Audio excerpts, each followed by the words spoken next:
Alrighty, quick video on how I'm going to try and refinish some of these little copper bars. So some of you may remember the Tool Pro, kill the light, the Tool Pro sandblasting cabinet. We've dusted it off literally, taped a exhaust into it because I don't have a ducted vacuum kind of set up here yet. Taped off the air inlet there so that any air pressure that's made in here will blow out hose, out yonder, out into the rain. No real dust, but we've just got some fine graded sand in here, few little chunks of silicon carbide and stuff, but nothing major. I'm just going to throw a couple of bars all in here, give them a blasty blast, and give them back to the guy at the bottom. So he wanted raw bars.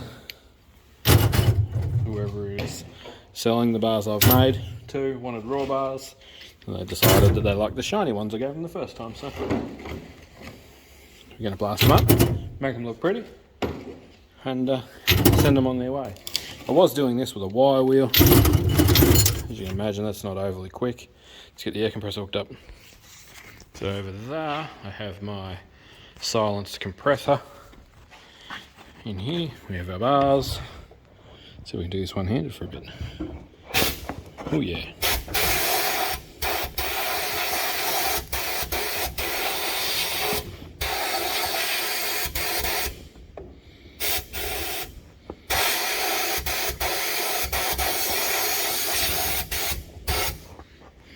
I don't think there's any sand on that side in the bottom. Just need to shake the cap. When I carried it in here, I carried it in here on a big lean. I don't think there was any sand on the pickup. Pickup's down on this side.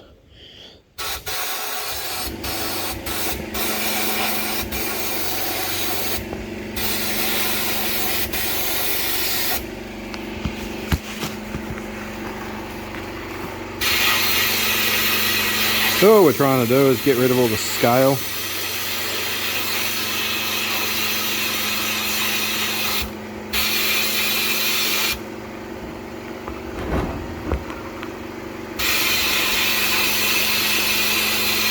As you can hear, the compressor is very quiet.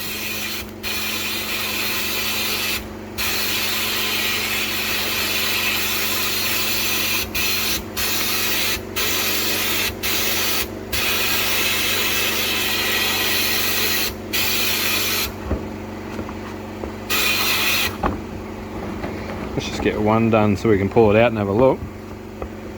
As you can see, it's all dark.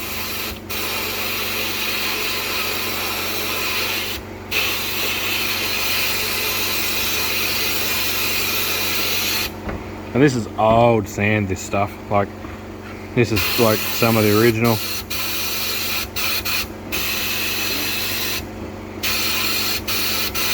We've done so many old car parts.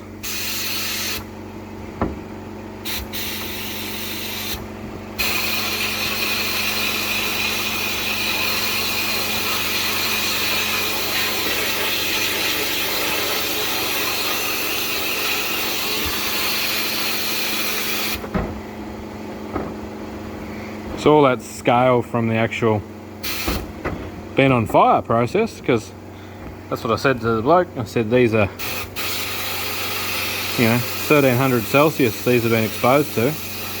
You're going to get some oxidisation on the outsides if you don't want them cleaned up. At the time he was happy with raw bars, but yeah, like I say,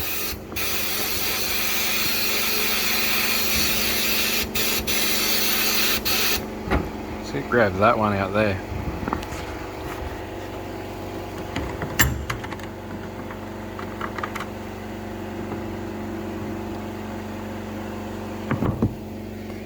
That's a lot better. It even cleans out in the cratery bits that you get. Yeah, I think this is going to work really well.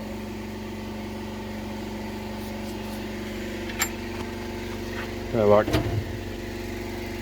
that's the kind of stuff you start off with versus what you end up with. So yeah, I'll get stuck into these for a few minutes and come back and show you what I get to. guess the main reason we're outside is to show you where the exhaust went. See how it's raining outside and the dust just ends up there? Mint, no fine dust in the air. Check these out. That's what we ended up with.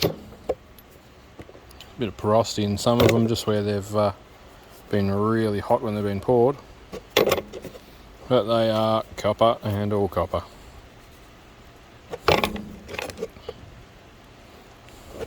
Very little pieces of carbon still, but so small of an amount in this little 6 kilo bucket it'll equate to next to nothing. So they're a lot neater than what they were. Hopefully the customer's happy with that. Hopefully he doesn't want them actually to be polished, because I don't really want to polish them. Yeah, that's where we're at with them. Now let's go melt some more bars. I've got the induction furnace on. The other reason I'm outside is so you don't have to listen to the water pump. But induction furnace is on, so let's go and have a look at that. As for these copper bars, they can go back to the customer. Hopefully he's stoked with them. So I keep selling these small bars on eBay, so I'm going to punch out a couple now. I might even just do 2 in this one mould. That mould's getting pretty sad. It's been 4 minutes, so I only got it down on 2300.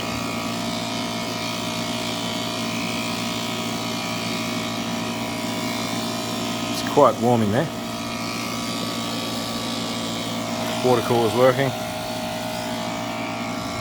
So to get this to start, you need a dump load to pull down on the voltage so that we can get the voltage down. I've just used a hot water cylinder element to do that on the end of an extension lead. Just there. I just flick that switch, press the go button, the voltage sags because this turns on, turn that switch off. About as good as it gets, happy days. I managed to get that suction all the way to the bottom of the bucket, so it'll take even longer for it to heat up. And yeah, I wish that wasn't so flickery, but AC power does that. Wind her up to a few watts, and so if we can't melt this up. It's got tiny little bits of aluminium in it. I've been throwing the aluminium bits out so they're not actually going in. There's the odd bit that's stuck in a bit of copper, but like by volume it's tiny. Yeah, give it another couple of minutes and we'll have liquid in here. Probably shouldn't have that in the way of the fans. Yeah, we'll roast a couple of more bars and go from there. Just got them up on top there, the crucible's up on top now, just to get any moisture that may be in them out of them. I will eventually go to airtight containers for my graphite,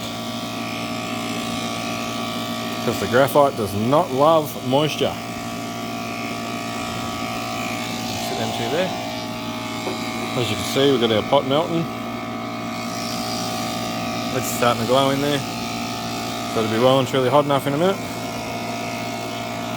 And by about the 10-minute mark, we'll have ready to pour copper. So I'll make some more videos with this. I'll do an end-to-end one with a head cam, so I can do everything live kind of thing.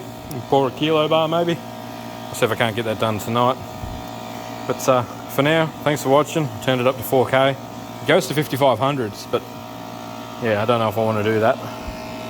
Not 100% confident in the power source up there for that, and I don't want to wreck anything, so if I don't need to crank it to full, I'm not going to. We'll go from there. Yeah, thanks for watching. Hope you enjoyed the copper bar content. I'm going to keep making it. Catch you in the next one.